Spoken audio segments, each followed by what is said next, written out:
Hi, so this is going to be my interview number 1, and this is Calista Quinn, and I'm going to be interviewing her about prompt number 2, which is about toxic masculinity. So, to start it off, have you ever witnessed toxic masculinity in your life, and if so, where have you seen it?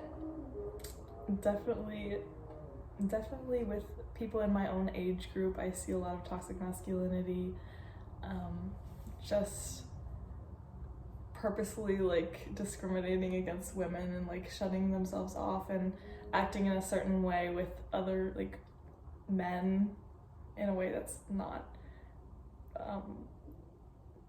kind to women, or I don't know. Yeah. Wait, so can you describe what toxic masculinity is to you?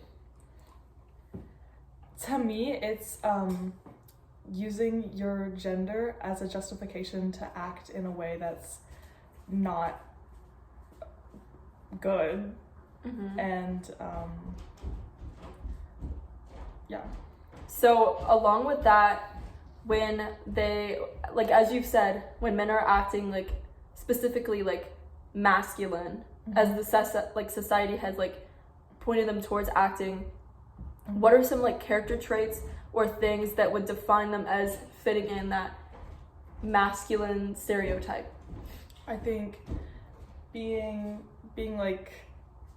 kind of rude or alpha, where they have to be the strongest. They have to talk about women in a degrading way. They have to talk about trans or gay people in a degrading way, because that's what a masculine man would do.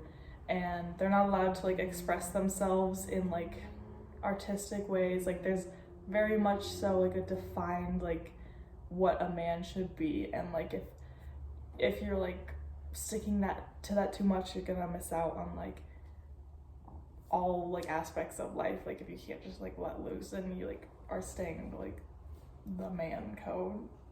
So I know that you do ballet, and I think that could be a really good talking point for how toxic masculinity can affect specifically male ballerinas. Yeah. So can you go into a little bit of detail on that? Well, also this is one thing you could talk about is how, wait, let me rephrase this. Especially in America, there's definitely a bias against male dancers, and people think that they any male ballerina is gonna be gay, and that's frowned upon, mm-hmm. kind of in America, so people don't want to do it. But there's not, in other countries there's literally no difference. In Spain and Mexico, Russia, there are male ballerinas and they're straight, and nobody bats an eye. But mm-hmm. here there's such a bias against it. Yeah. Okay. And then as my final point of conversation, I'm going to ask you about, as you've observed all of these effects of toxic masculinity, I think it's pretty obvious that it needs to be combated in future generations. So how would you say is a practical way that you plan on contributing or talking to people, or just how you act around people, how you can teach younger people to combat the problem of toxic masculinity? Just whenever I'm in conversation with somebody or around people, I like to, if the topic is brought up, I like to express my opinions on it, and how we should just all be treated the same way. We should raise our children the same way, where girls can play football, and not really set them so strictly into gender roles. Mm-hmm.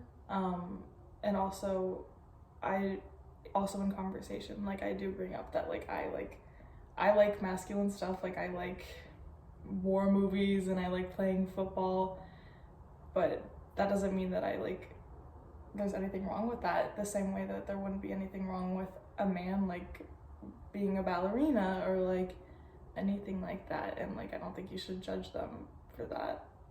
Yeah. And you can still be masculine, you can still be girls will still like you, you can still be straight, but go to museums and enjoy art Yeah, provide more representation for. Yeah, just because of your gender is a man doesn't mean you can't like enjoy like feminine things like painting your nails or like going to museums and stuff.